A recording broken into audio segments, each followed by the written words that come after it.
দুদিন পর আমার বিয়ে। মেহমান আসতে শুরু করছে, বাড়ি গমগম করছে বিয়ের কুটুমে। দাদিরা আমায় নিয়ে রসিকতা করছে, ভাবিরাও কত তামাশা করছে, আমিও হাসছি। অনেক রাত হলো, সবাই ঘুমোচ্ছে, গোটা বিয়ে বাড়িটা গভীর ঘুমে নিমগ্ন। কিন্তু আমার চোখে ঘুম নেই। রাত পোহালেই আমার গায়ে হলুদ। বাবার বাড়ির অধিকার নিয়ে আর মাত্র একটা দিন আছি। এর পরদিন চলে যাব অন্য একটা অপরিচিত মানুষের ঘরে। তাদের আপন করে নিতে হবে। কিন্তু যারা আমার আপনজন তাদের আমি প্রতিনিয়তই দেখতে পাবো না। এমনকি যে মা আমায় জন্ম দিল তাকেও না। আমার রক্তের সম্পর্ক, আমার আপনজন ভুলে অন্য কাউকে আপন করতে হবে, এটাই আমার নিয়তি। সবার সাথে দেখা হবে হয়তো, কিন্তু আমি তখন অন্য বাড়ির বউ। নিজের বাড়িতে আমি আসবো অতিথি হয়ে। খুব মনে পড়ছে আম্মুকে জড়িয়ে ধরে ঘুমানোর রাতগুলো, আব্বুর সাথে করা বায়নাগুলো, ছোটো ভাই দুটোর সাথে ঝগড়া খুনসুটির সময়গুলো। ওদের সাথে আর ঝগড়া হবে না। সকালে ঘুম থেকে দেরি করে উঠি বলে আম্মু আর বকবে না। আমার ভেতরটা ফেটে যাচ্ছে। আচ্ছা, আমি যে চলে যাব তাই মনে করে কেউ কি কাঁদছে? জানি হয়তো আম্মুর চোখেও ঘুম নেই। খুব ইচ্ছে করছে আম্মুকে গিয়ে বলতে, আম্মু আমি আর কয়েকটা দিন তোমায় জড়িয়ে ধরে ঘুমাতে চাই, এভাবে পর করে দিও না আমায়। কিন্তু পারছি না।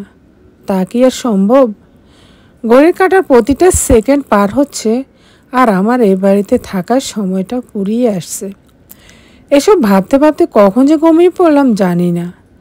ভোরের আলোয় ঘুম ভাঙলো। সারা বাড়ি মুখরিত অতিথিদের কলরবে। সবার কত কাজ, আমার বান্ধবী ভাবি সবাই আমাকে নিয়ে ব্যস্ত। আমাকে কিভাবে সাজাবে, কিভাবে সুন্দর লাগবে, আরও কত কি।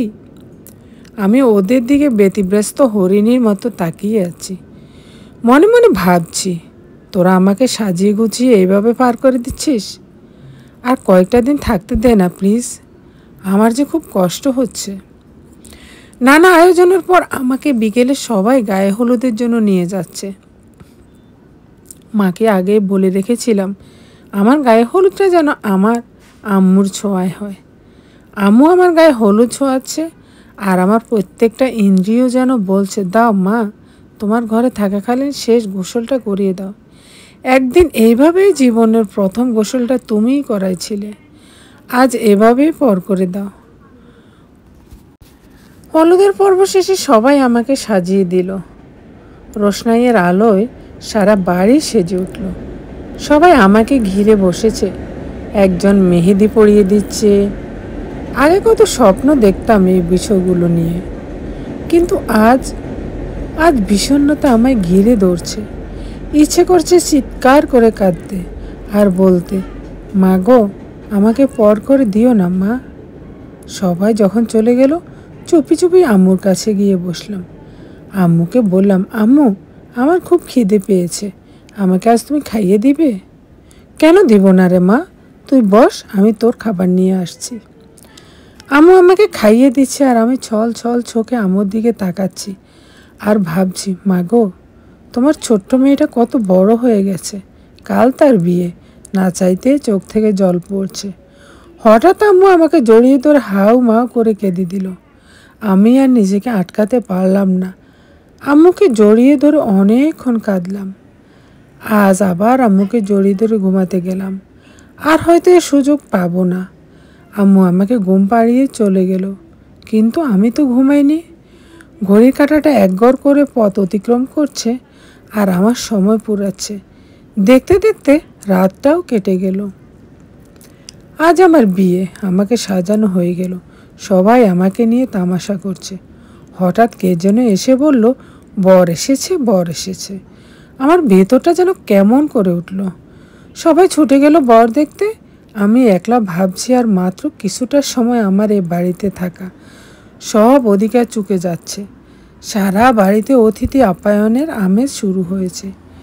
কিছুক্ষণ পর কাজী সাহেব একটা খাতা নিয়ে আমাকে সাইন করতে বললেন।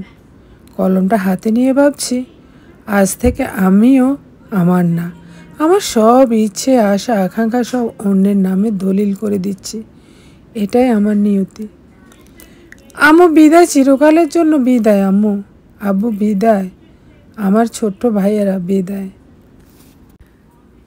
আর যখনই তোমাদের বাড়িতে আসবো মা, তখন তোমাদের মেহমান হয়েই আসতে হবে। যত জীবন বেঁচে থাকবো মা, তোমাদের মেহমান হয়েই বেঁচে থাকবো।